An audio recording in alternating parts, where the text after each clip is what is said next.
शांताकारं भुजंगशयनं पद्मनाभं सुरेशं विश्वाधारं गगनसदृशं मेघवर्णं शुभांगं लक्ष्मीकान्तं कमलनयनं योगिभिर्ध्यानगम्यं वंदे विष्णु भवभयहरं सर्वलोकैकनाथं। मंगलम भगवान विष्णु मंगलम गरुड़ध्वज मंगलम पुंडरीकाक्ष मंगलाय तनोहरि। ओम नमो भगवते वासुदेवाय। हिंदू धर्म में एकादशी व्रत को विशेष महत्व प्रदान किया गया है। एकादशी व्रत को सभी व्रतों में श्रेष्ठ माना गया है। एकादशी का व्रत भगवान विष्णु को समर्पित है। इस व्रत में भगवान विष्णु की विशेष पूजा की जाती है। इस व्रत को सबसे कठिन व्रतों में से एक माना जाता है। इस दिन विधि विधान से एकादशी का व्रत रखने से सभी मनोकामनाएं पूरी होती है और निसंतान दंपतियों को संतान की प्राप्ति होती है। एकादशी का व्रत सभी पापों से मुक्ति दिलाता है। वहीं परिवार में किसी एक सदस्य के भी एकादशी का व्रत करने से कई पीढ़ियों के सुमेरु सरीखे पाप भी नष्ट हो जाते हैं। पुत्रदा एकादशी पर सुबह स्नान करने के बाद व्रत का संकल्प लेना चाहिए। इसके बाद भगवान विष्णु की पूजा करनी चाहिए और उन्हें पीले रंग के फूल और तुलसी दल अर्पण करना चाहिए। इसके बाद भगवान विष्णु की आरती करनी चाहिए और पौष पुत्रदा एकादशी व्रत की कथा का श्रवण करना चाहिए। इससे सभी प्रकार की मनोकामनाएं पूर्ण होती है और भगवान विष्णु की कृपा आजीवन बनी रहती है। आइए सुनते हैं पौष पुत्रदा एकादशी व्रत कथा। धर्मराज युधिष्ठिर भगवान श्री कृष्ण से कहते हैं, हे भगवान, आपने पौष कृष्ण एकादशी अर्थात सफला एकादशी का महात्म्य बताकर बड़ी कृपा की। अब आप कृपा करके मुझे पौष मास के शुक्ल पक्ष की एकादशी के विषय में बताइए। इस एकादशी का क्या नाम है तथा इसके व्रत का क्या विधान है, इसकी विधि क्या है, इस व्रत को करने से किस फल की प्राप्ति होती है और उसमें कौन से देवता का पूजन किया जाता है, कृपया यह सब विधान पूर्वक कहिए। श्री कृष्ण भगवान कहते हैं, पौष मास के शुक्ल पक्ष में आने वाली एकादशी को पौष पुत्रदा एकादशी के नाम से जाना जाता है। इसमें भगवान श्री नारायण की पूजा की जाती है। विधि पूर्वक इस व्रत को करना चाहिए। इस चर और अचर संसार में पुत्रदा एकादशी के व्रत के समान दूसरा कोई व्रत नहीं है। इसके पुण्य से मनुष्य तपस्वी, विद्वान और लक्ष्मीवान होता है। इसकी मैं एक कथा कहता हूं, सो तुम ध्यान पूर्वक सुनो। भद्रावती नामक नगरी में सुकेतुमान नाम का एक राजा राज्य करता था। उसके कोई पुत्र नहीं था। उसकी स्त्री का नाम सैव्या था। वह निपुत्री होने के कारण सदैव चिंतित रहा करती थी। राजा के पितर भी रो रो कर पिंड लिया करते थे और सोचा करते थे कि इसके बाद हमको पिंड कौन देगा। राजा को भाई, बांधव, धन, हाथी, घोड़े, राज्य और मंत्री इन सब में से किसी से भी संतोष नहीं होता था। वह सदैव यही विचार करता था कि मेरे मरने के बाद मुझको कौन पिंड दान करेगा। बिना पुत्र के पितरों और देवताओं का ऋण मैं कैसे चुका सकूंगा। जिस घर में पुत्र न हो उस घर में सदैव अंधेरा ही रहता है। इसलिए पुत्र उत्पत्ति के लिए प्रयत्न करना चाहिए। जिस मनुष्य ने पुत्र का मुख देखा है वह धन्य है। उसको इस लोक में यश और परलोक में शांति मिलती है, अर्थात उसके दोनों लोक सुधर जाते हैं। पूर्व जन्म के कर्म से ही इस जन्म में पुत्र, धन आदि प्राप्त होते हैं। राजा इसी प्रकार रात दिन चिंता में लगा रहता था। एक समय तो राजा ने अपने शरीर को त्याग देने का निश्चय किया, परंतु आत्मघात को महान पाप समझकर उसने ऐसा नहीं किया। एक दिन राजा ऐसा ही विचार करता हुआ अपने घोड़े पर चढ़कर वन को चल दिया तथा पक्षियों और वृक्षों को देखने लगा। उसने देखा कि वन में मृग, व्याघ्र, सुअर, सिंह, बंदर और सर्प आदि सब भ्रमण कर रहे हैं। हाथी अपने बच्चों और हथनियों के बीच घूम रहा है। इस वन में कहीं तो गिद्दड़ अपने कर्कश स्वर में बोल रहे हैं, कहीं उल्लू ध्वनि कर रहे हैं। वन के दृश्यों को देखकर राजा सोच विचार में लग गया। इसी प्रकार आधा दिन बीत गया। वह सोचने लगा कि मैंने कई यज्ञ किए, ब्राह्मणों को स्वादिष्ट भोजन से तृप्त किया, फिर भी मुझको दुख प्राप्त हुआ। ऐसा क्यों? राजा प्यास के मारे अत्यंत दुखी हो गया और पानी की तलाश में इधर उधर फिरने लगा। थोड़ी दूर पर राजा ने एक सरोवर देखा। उस सरोवर में कमल खिले थे तथा सारस, हंस, मगरमच्छ आदि विहार कर रहे थे। उस सरोवर के चारों तरफ मुनियों के आश्रम बने हुए थे। उसी समय राजा के दाहिने अंग फड़कने लगे। राजा शुभ शकुन समझकर घोड़े से उतरकर मुनियों को दंडवत प्रणाम करके वहीं बैठ गया। राजा को देखकर मुनियों ने कहा, हे राजन, हम तुमसे अत्यंत प्रसन्न हैं। तुम्हारी क्या इच्छा है, सो हमसे कहो। राजा ने पूछा, महर्षि, आप कौन हैं और किस लिए यहां पर आए हैं, कृपा करके बताइए। मुनि कहने लगे, हे राजन, आज संतान देने वाली पुत्रदा एकादशी है। हम लोग विश्वदेव हैं और इस सरोवर में स्नान करने के लिए आए हैं। यह सुनकर राजा कहने लगा कि महाराज, मेरे भी कोई संतान नहीं है। यदि आप मुझ पर प्रसन्न हैं तो एक पुत्र का वरदान दीजिए। मुनि बोले, हे राजन, आज पुत्रदा एकादशी है, आप अवश्य ही इसका व्रत करें। भगवान की कृपा से अवश्य ही आपके घर में पुत्र होगा। मुनि के वचनों को सुनकर राजा ने भी उसी एकादशी का व्रत किया और द्वादशी को उसका पालन किया। इसके पश्चात मुनियों को प्रणाम करके अपने महल में वापस आया। कुछ दिन बीतने के बाद रानी ने गर्भ धारण किया और 9 महीने के पश्चात उनके एक पुत्र हुआ। वह राजकुमार अत्यंत शूरवीर, यशस्वी और प्रजापालक हुआ। श्री कृष्ण भगवान कहते हैं, हे राजन, पुत्र की प्राप्ति के लिए पुत्रदा एकादशी का व्रत करना चाहिए। जो मनुष्य इस महात्म्य को पढ़ता या सुनता है उसे अंत में स्वर्ग की प्राप्ति होती है। तो प्रेम से बोलिए भगवान विष्णु की जय, श्री कृष्ण भगवान की जय, समस्त देवी देवताओं की जय। एकादशी के दिन एकादशी व्रत कथा के साथ ही 11 माता की कथा भी अवश्य सुननी चाहिए। इससे व्रत का पुण्य फल प्राप्त होता है। तो आइए सुनते हैं 11 माता की कथा। एकादशी भगवान विष्णु की साक्षात शक्ति है। जिस शक्ति ने उस असुर का वध किया है जिसे भगवान भी जीत पाने में असमर्थ थे, उस शक्ति के आगे मनुष्य के पाप रूपी असुर भला कैसे टिक सकता है। जिस शक्ति ने देवताओं के कष्ट को हर कर उन्हें सुख दिया, वह प्राणी मात्र को क्या नहीं दे सकती। सुख, समृद्धि, शांति और मोक्ष, समस्त सुख सहज ही प्राप्त हो जाते हैं। 11 माता की भक्ति में इतनी शक्ति है कि जिसके प्रभाव से मनुष्य को सहज ही सभी प्रकार के सुख प्राप्त होते हैं और अंत समय में मोक्ष की प्राप्ति होती है। 11 माता की कथा के अनुसार सतयुग में एक महाभयंकर दैत्य हुआ करता था। उसका नाम मूर था। उस दैत्य ने इंद्र आदि सभी देवताओं पर विजय प्राप्त कर उन्हें उनके पद से हटा दिया। तब इंद्र ने भगवान शंकर से प्रार्थना की, हे भोलेनाथ, हम सब देवता मूर दैत्य के अत्याचारों से दुखी होकर मृत्यु लोक में अपना जीवन व्यतीत कर रहे हैं। राक्षसों के भय से हम बहुत दुख और कष्ट भोग रहे हैं। मैं स्वयं बहुत दुखी और भयभीत हूं। अन्य देवताओं की तो बात ही क्या करें।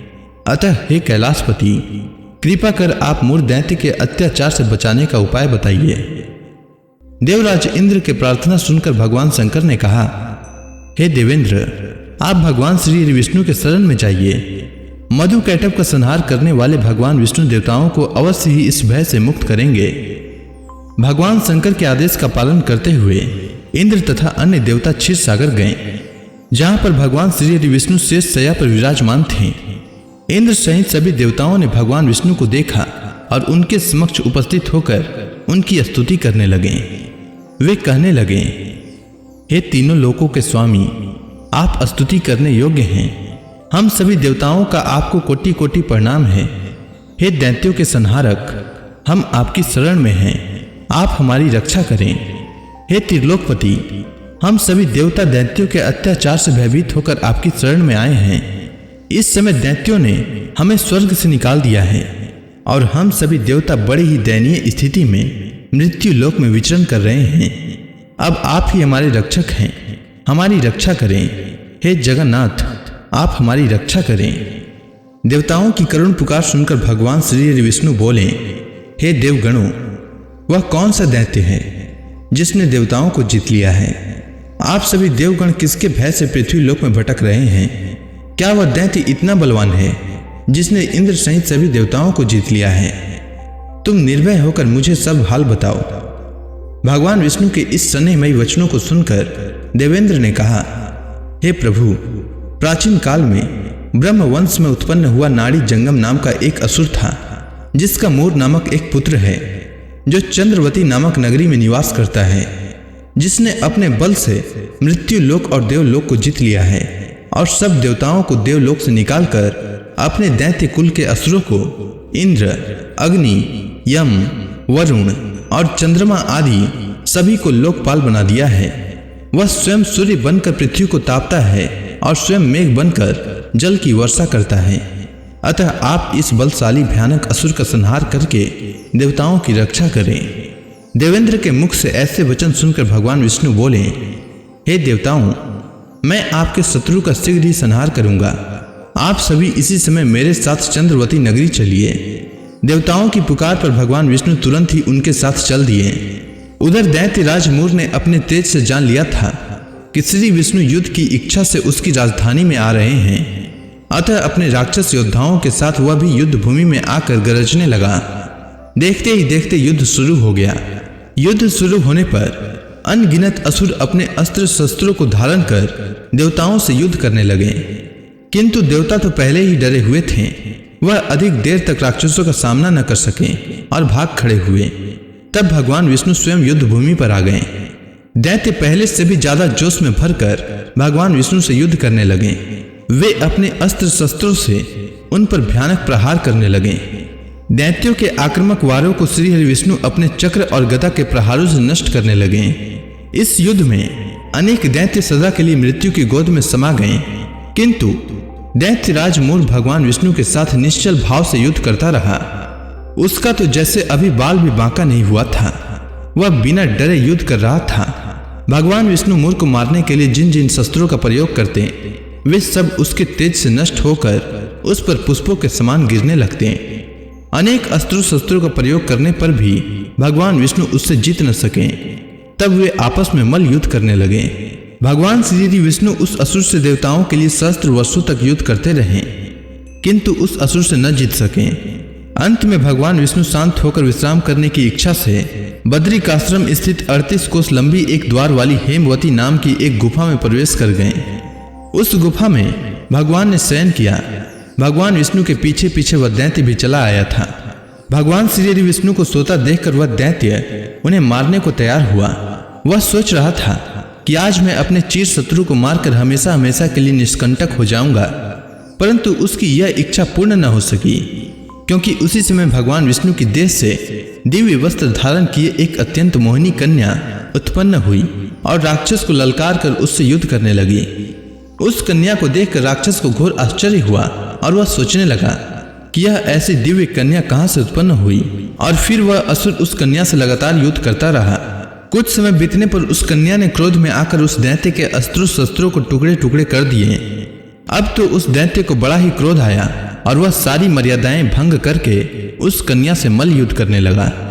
उस तेजस्वी कन्या ने उसको धक्का मारकर मूर्छित कर दिया और उसकी मूर्छा टूटने से पूर्व ही उसका सिर काटकर धड़ से अलग कर दिया। सिर काटते ही वह असुर पृथ्वी पर गिरकर मृत्यु को प्राप्त हुआ। बाकी बचे असुर अपने राजा का ऐसा दुखद अंत देखकर भयभीत होकर पाताल लोक में भाग गए। भगवान विष्णु जब निद्रा से जागे तो उस असुर को मरा देखकर उन्हें घोर आश्चर्य हुआ और वे सोचने लगे कि इस महाबली को किसने मारा है। तब वह तेजस्वी कन्या श्री हरि से हाथ जोड़कर बोली, हे जगदीश्वर, यह असुर आपको मारने को उद्यत था, तब मैंने आपके शरीर से उत्पन्न होकर इस असुर का वध किया है। कन्या की बात सुनकर भगवान बोले, तुमने इस असुर को मारा है, अतः हे कन्या, मैं तुमसे अत्यंत प्रसन्न हूँ। इसे मारकर तुमने तीनों लोकों के देवताओं के कष्ट को हरा है, इसीलिए तुम अपनी इच्छा अनुसार वरदान मांग लो, मैं तुम्हारी प्रत्येक इच्छा को पूर्ण करूंगा। भगवान की बात सुनकर कन्या बोली, हे प्रभु, मुझे यह वरदान दीजिए कि जो मनुष्य या देव मेरा व्रत करे उसके सभी पाप नष्ट हो जाएं और अंत में उसे स्वर्ग लोक की प्राप्ति हो। मेरे व्रत का आधा फल रात्रि को मिले और उसका आधा फल एक समय भोजन करने वाले को मिले। जो श्रद्धालु भक्ति पूर्वक मेरे व्रत को करे वे निश्चय ही वैकुंठ लोक को प्राप्त करे। जो मनुष्य मेरे व्रत में दिन तथा रात्रि को एक बार भोजन करे वह धन धान्य से भरपूर रहे। कृपा करके मुझे ऐसा वरदान दीजिए। भगवान श्री विष्णु ने कहा, हे कन्या, ऐसा ही होगा। मेरे और तुम्हारे भक्त एक ही होंगे और अंत में संसार में प्रसिद्धि को प्राप्त होकर मेरे लोक को प्राप्त करेंगे। हे कल्याणी, तुम एकादशी को पैदा हुई हो, इसीलिए तुम्हारा नाम भी एकादशी हुआ, तथा जो मनुष्य इस दिन व्रत करेंगे उनके समस्त पाप समूल नष्ट हो जाएंगे। तुम मेरे लिए अब तीज, अष्टमी, नवमी और 14 से भी अधिक प्रिय हो। तुम्हारे व्रत का फल सब तीर्थों के फल से भी महान होगा। यह मेरा अकाट्य कथन है। इतना कहकर भगवान श्री विष्णु उसी स्थान पर अंतर ध्यान हो गए। अब आप सभी भक्तगण हाथ जोड़कर भगवान श्री हरि का ध्यान करें। आरती होने वाली है। ओम जय एकादशी माता, मैया जय एकादशी माता। विष्णु पूजा व्रत को धारण करके, विष्णु पूजा व्रत को धारण करके शक्ति मुक्ति पाता। ओम जय एकादशी माता। तेरे नाम गिनाऊं देवी, भक्ति प्रदान करनी, भक्ति प्रदान करनी। गण गौरव की देनी माता, गण गौरव की देनी माता, शास्त्रों में बरनी। ओम जय एकादशी माता। मार्गशीर्ष कृष्ण पक्ष की उत्पन्ना, विश्व तारणी जनमी, मैया विश्व तारणी जनमी। शुक्ल पक्ष में हुई मोक्षदा, शुक्ल पक्ष में हुई मोक्षदा, मुक्तिदाता बन के भरमी। ओम जय एकादशी माता। पौष के कृष्ण पक्ष की सफला नामक है, शुक्ल पक्ष में होए पुत्रदा, आनंद अधिक रहे। ओम जय एकादशी माता।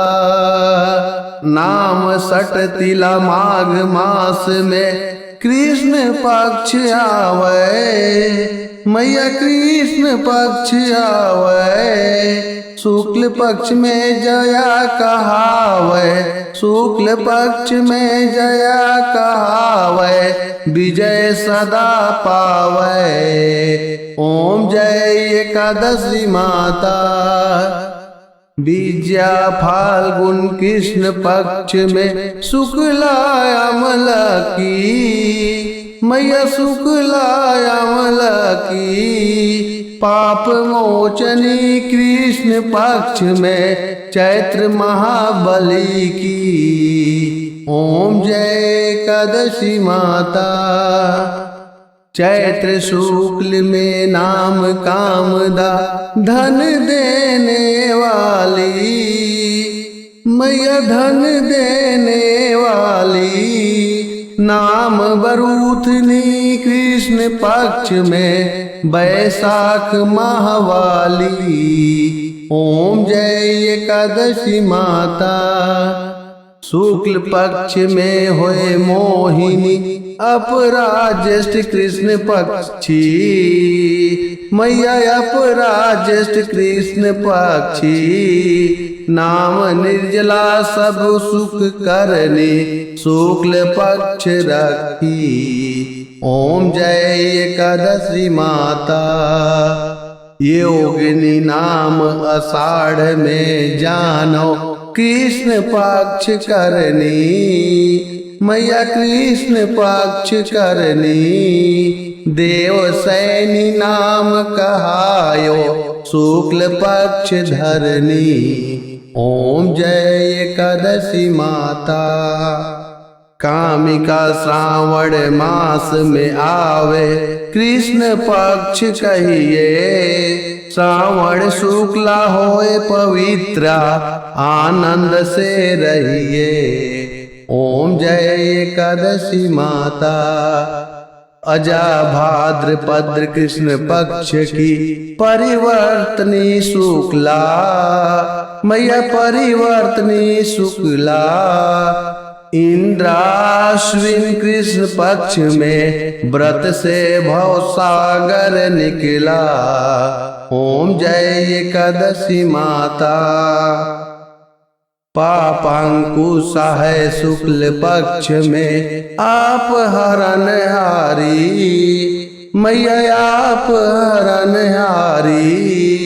रमा मास कार्तिक में आवे, सुखदायक भारी। ओम जय एकादशी माता।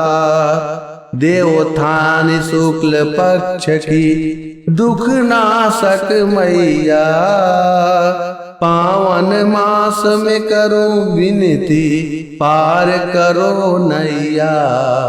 ओम जय एकादशी माता, परमा कृष्ण पक्ष में होती, जन मंगल करनी, मैया जन मंगल करनी। शुक्ल मास में होए पद्धिनी, दुख दरिद्र हरनी। ओम जय एकादशी माता, जो कोई आरती एकादशी की भक्ति सहित गावे, मैया भक्ति सहित गावे।